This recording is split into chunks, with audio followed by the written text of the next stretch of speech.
Please listen carefully. Hello, universe, and welcome to the Optimist Daily Update. I'm Kristy Jansen. And I'm Summers McKay. And we're part of the team behind the Optimist Daily, making solutions the news.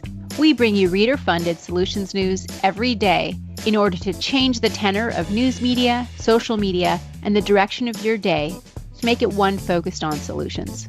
7 days a week, we publish positive news stories written by award-winning journalists and delivered online to your inbox and through our social channels. And also, we are sharing these solutions in a commute-worthy, walk-worthy, home office-worthy, hump day-worthy podcast. Today is Wednesday, the 28th of October, 2020. Kristy, it's just like a couple more days till Halloween. What's your costume? What are you going to wear? I thought we canceled Halloween this year, Summers. I've already eaten all of our Halloween candy. No, I'm just kidding. Okay, two comments. One, Halloween is not canceled. It is just in your home, socially distant, and you can wear a costume even if it's on Zoom. So even though Saturday is actually Halloween and we will not be in the office, I think we should make Friday maybe costume day for our meetings. Second comment, also question, candy corn, yes or no? No. It's disgusting. I'm really? sorry. You're a no. Okay, wait. How do you feel about Starburst candies? Love them. What? I love them. What? Smarties are good. Yeah. Smarties are terrible. They're my favorite. Oh. So I am candy corn, Starburst, yes. Smarties, no. But with me and candy corn, what I really love are like the little pumpkins, the ones that are basically just like sugar wax. Yeah.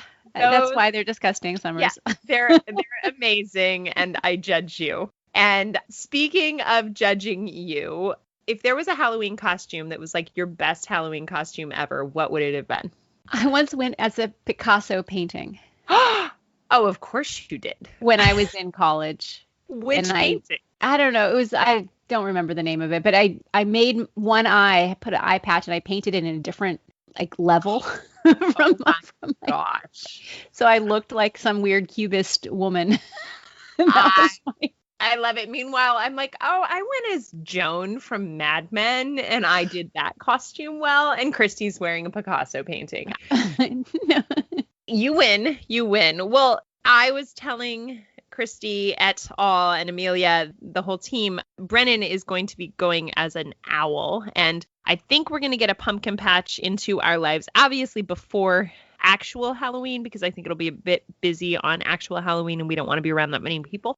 But I purchased this woodland fox creature costume that is so heavy and so thick, and it's almost like you would have to be trick-or-treating in Maine to wear it in the middle of winter. So she hates it and won't wear it. But instead, in my hand-me-down box from one of my friends, I found this darling little owl costume, and it looks like a little Red Riding Hood cape, and she has this bulbous sort of body, and she knows how to say owl and say hoo hoo. So I am getting very excited, even though Halloween's 3 days away. I'm getting very excited to have her run around our house and make the little Halloween cat meow.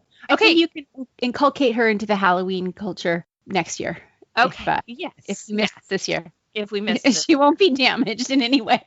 He might be. Mommy might be. It's these little things we're looking forward to right now, right? It's these little delights that we need in our lives. And for me, it is plastic, sugar-flavored candy and Brennan dressed as an owl. But there's also stuff on the Optimist Daily today that might give you something to look forward to, right? What headline were you thinking of talking about today, Kristy? So the headline I wanted to talk about, it reads, why developers should ditch gas and build all-electric homes. This is a story that comes out of the Rocky Mountain Institute, which is a well-known think tank focused on the new wave of energy. And even though we are so invested in gas and gas heating for our homes, which is better than coal, right? The fact that we've got gas lines running through our cities is actually an issue. And it contributes pretty significantly to carbon emissions in our cities. I think this is interesting, Kristy, because I think a lot of people don't know this. I think people don't know this. Yeah. And I think right now in the Northwest, Midwest, and the West, more than 80% of new single-family homes are being constructed to be hooked up for gas. Many, many homes all over the US are connected to gas. It was a great thing when we first started doing it because it did get people connected to a heating source, which was more inexpensive than other heating sources and cleaner than other cleaning sources. But in fact, it is a pretty significant air pollutant. And now that there's a lot of jurisdictions that have done a lot to clean up the outside air, I'm thinking California has very stringent clean air requirements. In fact, many people are suffering from air pollution inside their homes. And if you especially see this in less expensive neighborhoods where there's a lot of renters, and in many areas, it's not required to have an extraction fan over your stove. So you have, like, if you have a gas stove, which is a much better cooking experience. I love my gas stove. I was going to say, there are a lot of people who are going to be resistant. But they prefer to cook on gas. Yeah, it actually produces quite a bit of toxic air pollution. And kids who grow up in those households, especially if there's not a lot of ventilation and there's not an extraction fan, they have significantly higher rates of asthma and other breathing difficulties as they're growing up. And that's, I think, something that nobody thinks about, but it's starting to become an acknowledged problem around the country. And so the simple solution is, and especially as energy costs from renewable penetration to the electricity markets continues to raise, making new homes all electric can really help to prevent this kind of carbon pollution going forward. This article is talking about the recommendation that we actually create policy incentives to building all electric homes. It also can really cut down in energy costs. There's new technologies using heat pumps that have made all electric homes in colder parts of the country quite economical and feasible, but it's hard to change over if you have a gas water heater, like, for example, we do.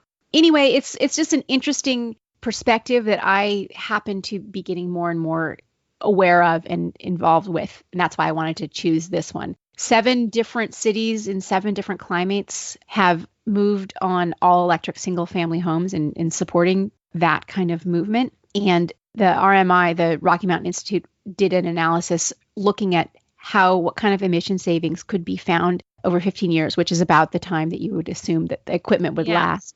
So they analyzed Austin, Texas, Boston, Massachusetts, Columbus, Ohio, Denver, Minneapolis, New York, and Seattle. And they found that even in Minneapolis, which is probably the coldest of all of those cities, an all-electric home would save you about $1,900 over a 15-year period. Okay, that might be a small amount. It would also prevent 28 tons of carbon emissions. And this is another argument towards actually charging for carbon and putting realistic values on what are those emissions instead of just externalizing those costs and pretending like they don't matter, because they actually do.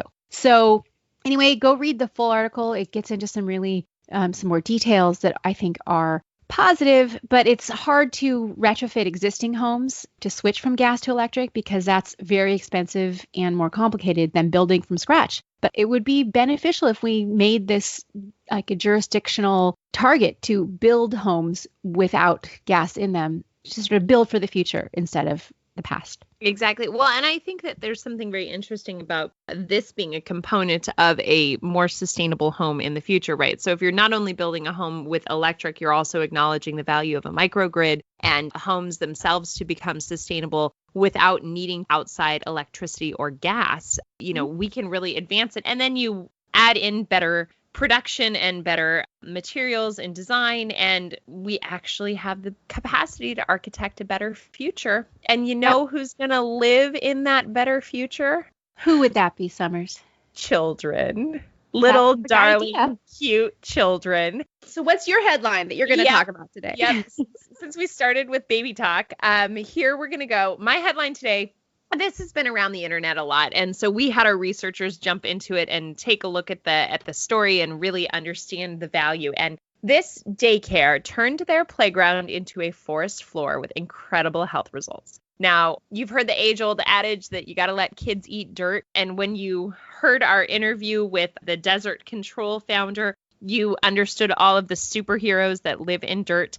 Dirt is really good for kids, and so are plants, and so is a natural experience. So time in nature is valuable for children's physical and mental health. One darling daycare in Finland decided to invest in a playground that replicated the forest floor. They basically replaced their sandy playground surface with a lawn and added indigenous forest species like dwarf heather and blueberries. They added planter boxes to allow children to tend to them, or if they were younger, like Brennan, just eat the dirt from them. And after just 1 month, the children all at the daycare had healthier microbiomes and stronger immune systems than their counterparts in other urban daycares.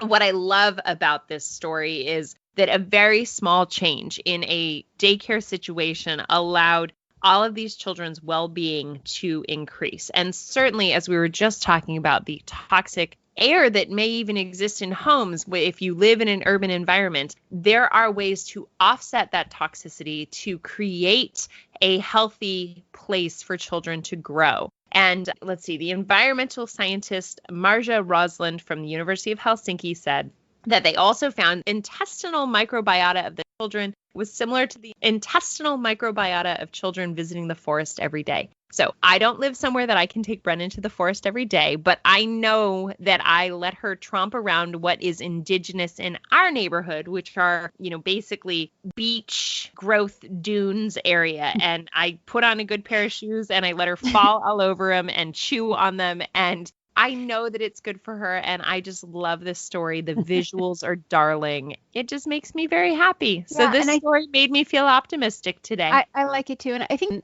tremendous things with outdoor learning, and their education system is the envy of the world. So this is no surprise that it comes out of Finland. And it reminds me of studies that I've read about over the last decade or so that find that people who were raised in rural environments tend to have longevity and health. That is like less allergies, less asthma. In the past, having a little bit of grit in your background led to lower incidence of things like polio. So there is something about being exposed to the world in a way that keeps people healthier. And so something as simple as a backyard gardening project could be great. And I know that getting my fingers into the dirt always makes me feel better, both mood-wise, and it's healthy for body and for soul, right? So I think this is a great article. Go and read the whole story. It's also an interesting solution for our urban daycare centers, and another testament to adding more trees and greenery to urban environments and making them